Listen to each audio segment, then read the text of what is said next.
President Droupadi Murmu flying in the Rafale fighter jet.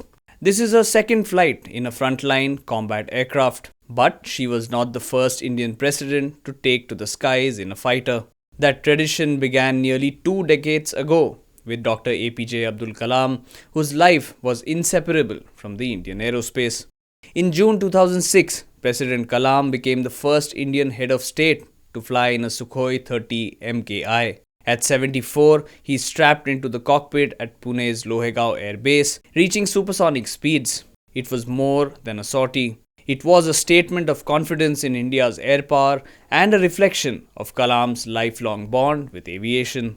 3 years later, in 2009, it was President Pratibha Patil. Her flight in a Sukhoi 30 MKI made her the first woman head of state anywhere in the world to fly in a frontline fighter, a gesture that underscored the growing role of women in India's defense ecosystem.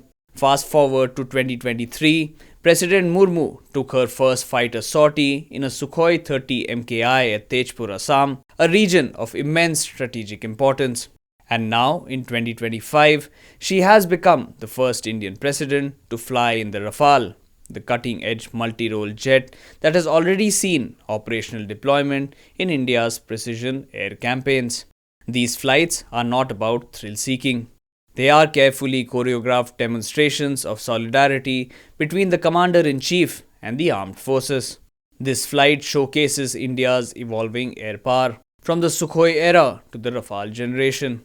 From Kalam's pioneering sortie to Patil's quiet milestone to Murmu's Rafale flight, the cockpit has become a stage where India's presidents reaffirm their bond with the guardians of the skies.